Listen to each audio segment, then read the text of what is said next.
अस्सलामुअलैकुम। मोहतरम नाज़रीन इकराम, कब्र वो मुकाम है जहाँ से लौट कर आना नामुमकिन है, मगर बाज़ दफा बाहुक्म अल्लाह तबारक ताला के कुछ ऐसे वाक़यात रूनुमा हो जाते हैं जिनको अकल की आंख से नहीं बल्कि यकीन की आंख से ही देखा और परखा जा सकता है।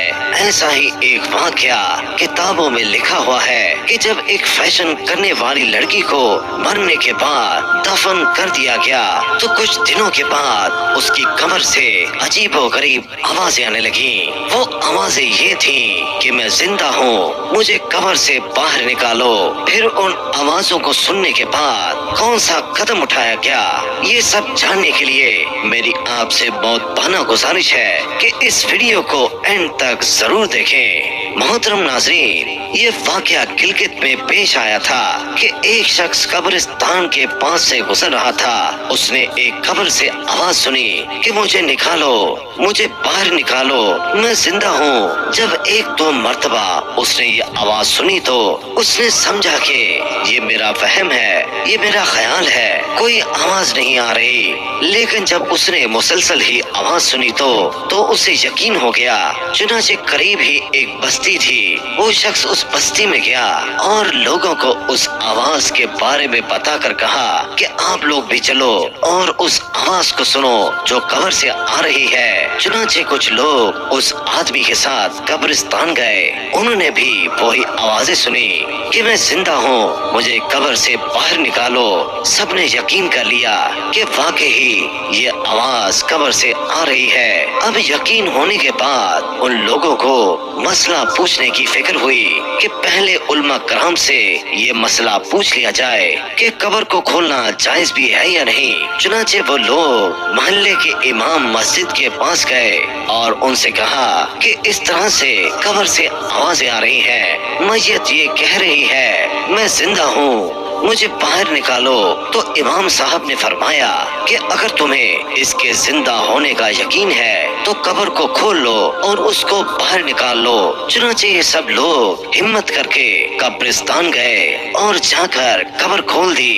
अब जो ही तख्ता हटाया गया तो देखा कि अंदर एक औरत नंगी बैठी हुई है, उसका कफन गल चुका है और वो औरत कह रही है जल्दी करो, मेरे घर से मेरे कपड़े लाओ। चुनाचे उनमें से चंद लोग फौरन दौड़कर उसके घर से कपड़े ले आए और लाकर कब्र के अंदर फेंक दिए। औरत ने उन कपड़ों को पहना और चादर को अपने ऊपर डाल लिया, फिर तेजी से बिजली की तरह दौड़ती हुई अपनी कब्र से निकली और दौड़ती हुई अपने घर की तरफ भाग गई। घर जाकर वो एक कमरे में घुस गई और अंदर से कुंडी लगा ली। अब जो लोग कब्रिस्तान आए थे वो भी उसके घर पहुँचे। उनको वहाँ जाकर मालूम हुआ कि उसने खुद को कमरे के अंदर कैद कर लिया है। उन लोगों ने दस्तक दी कि कुंडी खोलो। अंदर से औरत ने जवाब दिया कि मैं कुंडी तो खोल दूंगी, लेकिन कमरे के अंदर वो ही शख्स दाखिल हो जिसके अंदर मुझे देखने की ताकत हो, इसलिए कि इस वक्त मेरी हालत ऐसी है कि हर आदमी मुझे देखकर बर्दाश्त नहीं कर सकेगा। लिहाजा कोई दिल गुर्दे वाला शख्स ही अंदर आए और आकर मेरी हालत देखे। अब सब लोग अंदर जाने से डर रहे थे, मगर दो चार आदमी जो मजबूत दिल वाले थे उन्होंने कहा कि तुम कुंडी तो खोलो, हम अंदर आएंगे। चुनाचे उसने कुंडी खोल दी और वो चंद लोग अंदर दाखिल हो गए। अंदर वो औरत अपने आप को चादर में छुपाए बैठी थी। लोग अंदर पहुँचे तो उस औरत ने सबसे पहले अपना सर खोला। उन लोगों ने देखा कि उस औरत के सर पर एक भी बाल नहीं है, वो बिल्कुल खाली खोपड़ी है, ना उसके सर पर बाल है और ना उसके सर पर खाल है, सिर्फ खाली हड्डी है। उन लोगों ने उस औरत से पूछा कि तेरे बाल कहाँ गए? उस औरत ने जवाब दिया कि जब मैं जिंदा थी तो नंगे सर घर से बाहर निकला करती थी। मरने के बाद जब मैं कब्र में लाई गई तो फरिश्तों ने मेरा एक एक बाल नोचा और खींचा। उस खींचने के नतीजे में बालों के साथ खाल भी निकल गई। इस वजह से मेरे सर पर ना बाल है और ना ही खाल है। उसके बाद उस औरत ने अपना मुंह खोला। जब लोगों ने उसका मुंह देखा कि वो इस कदर खौफनाक हो चुका था कि सवाए दांतों के कुछ नजर ना आया और ना ही ऊपर का होंठ था और ना ही नीचे का होंठ मौजूद था, बल्कि 32 दांत सामने जबड़े हुए नजर आ रहे थे। अब उन लोगों ने उस औरत से पूछा कि तेरे होंठ कहाँ गए? उस औरत ने जवाब दिया कि मैं अपने होंठों को रंगीन करने के लिए सुर्खी यानी लिपस्टिक लगाया करती थी और उस लिपस्टिक को लगाकर गैर महरम मर्दों के सामने जाया करती थी।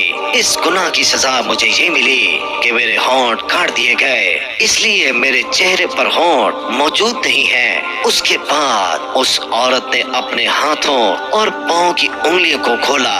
लोगों ने देखा कि उसके हाथ और पाँव की उंगलियों में एक भी नाखून नहीं है, तमाम उंगलियों के नाखून गायब थे। फिर उन लोगों ने डरते हुए उस औरत से पूछा कि तेरी उंगलियों के नाखून कहाँ गए? उस औरत ने रोते हुए जवाब दिया कि नाखूनों पर नेल पॉलिश लगाने की वजह से मेरा एक एक नाखून खींच लिया गया, क्योंकि मैं ये सारे काम करके घर से बाहर निकला करती थी और गैर मर्दों को दिखाया करती थी, उनसे छुपाती नहीं थी, पर्दा नहीं करती थी। इसलिए जैसे ही बनने के बाद कब्र में पहुंची तो मुझ पर अल्लाह ताला की जानिब से बहुत सख्त अजाब नाज़िल किया गया। तो मेरे साथ ये मामला किया गया, मुझे ये सजा मिली कि मेरे सर के बाल नोच दिए गए, मेरे होंठ भी काट दिए गए, मेरे नाखून भी खींच दिए गए। इतनी बातें करने के बाद वो औरत बेहोश हो गई और मुर्दा बेजान हो गई, जैसे लाश होती है। चुनाचे उन लोगों ने जब देखा कि वो दोबारा से मर चुकी है तो लोगों ने उसे दोबारा कब्रिस्तान में पहुंचा दिया और उसे दफन कर दिया। बहरहाल अल्लाह तबारक ताला को ये इबरत दिखाना मकसूद थी कि देखो इस औरत का क्या अंजाम हुआ और उसको इतना सख्त अजाब दिया गया और उसको कब्र में क्या सजा मिली, ताकि लोग इबरत पकड़ें कि देखो इस औरत का क्या अंजाम हुआ और इसको कितना होलनाक अजाब दिया गया।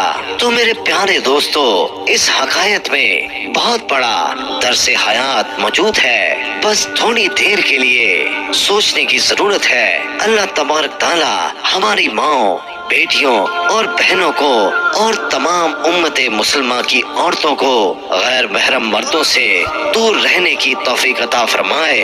आमीन सुम आमीन।